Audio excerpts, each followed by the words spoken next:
have to go live to NITI Aayog in New Delhi, where a report on India's development journey is being presented. And the issues being covered today, four of them, are all very fundamental and they're all intelligent. We are talking about issues that are actually people-centric. They are so fundamentally close to our lives. We always forget that. Why are we bothered about climate change? I mean, hell with it, let's blow up the planet with carbon dioxide or whatever.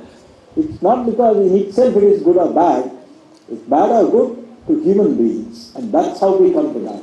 So we can't forget the human dimension of all this. And I think that's what this particular session is about. It's bringing together the last of the 4 reports in the series of 11 which will be releasing today.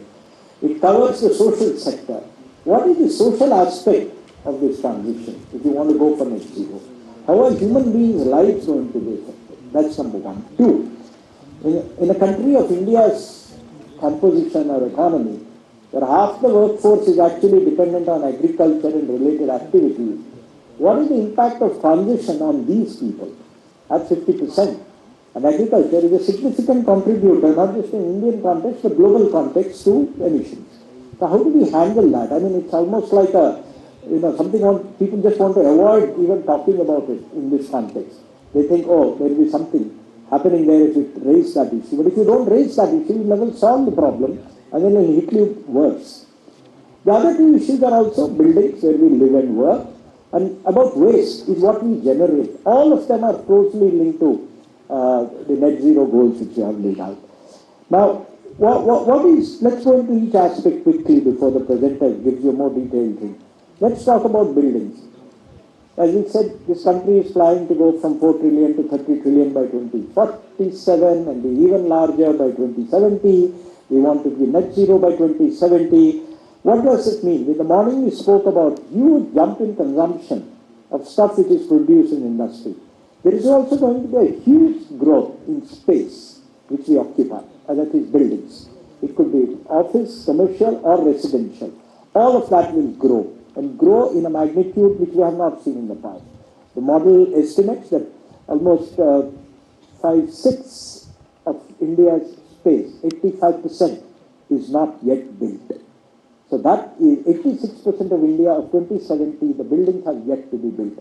However efficient you become, however compact you become, you don't have US-sized houses. The average area to an individual in the US and the household is 2,500 square feet per person. And we'll be happy to have a house of that size for a whole family.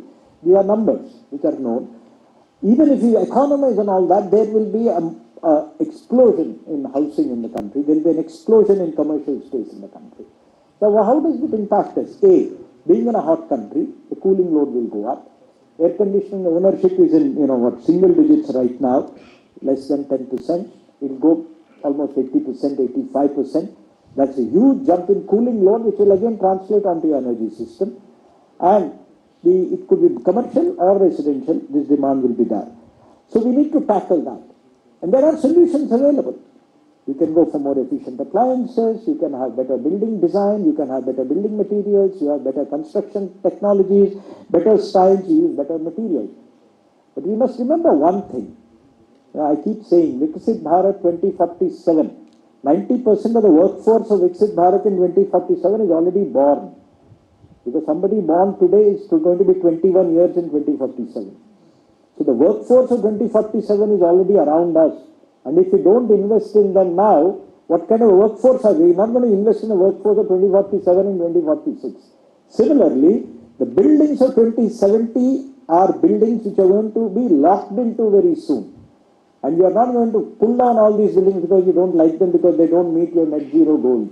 You need to lock them in very early on. If somebody said in the morning, build it right and build it early on the right way. So I think that's the importance of buildings and not to get locked in, and I think that's one of the things which will be kind of discussed in this session. The second one is equally important, which is agriculture. Apart from supporting 50% of the workforce, agriculture has peculiar characteristics as far as emissions are concerned. The emissions problem there is not carbon dioxide. It's methane and nitrogen oxides of various types. One comes from animals and the other comes because of fertilizer. Again, both are intrinsic. I mean, you just can't stop it at the drop of a hat. In the morning I mentioned that the industrial sector is one area where there will be residual emissions still going into 2070. However good you become, there will be some residual emissions. Agriculture is another sector that however good you become, whatever changes, you can't change the technology of a cow, right? So it will still be what it is. You may change the diet, you may pump some chemicals into your stomach, it's still going to ferment, right? That's the digestion process. So there will be residual emissions from agriculture, and I think that's what we'll be talking about. All the efficiency and other efforts will bring it down by a few tens of percentage points, but I think that will need to be handled. The second thing is, this is not something, this is about human beings, human lives and their livelihoods. These are not inanimate stuff. So shifting and changing in agriculture is going to be a big process. Of course, there's going to be an associated thing that as the economy grows, you'll see a movement of people from agriculture to industry and services for livelihood. That's a larger phenomenon which will be happening simultaneously along with the challenge of reducing net zero. The third thing we'll be looking at today is waste. Now, the importance of waste here is not because your dumps also generate methane and other gases. It's about the potential for waste for recycling and reducing your consumption and other things. We alluded to circularity. One of the 5 principles I mentioned is circularity and efficiency. The circularity will come from waste. So the more efficient you are in actually handling waste and recirculating it, it reduces your demand for iron ore, for other ores, it will reduce your demand for battery raw materials. A lot of these stuff actually comes back from, including cement raw material. Again, it comes from recycling.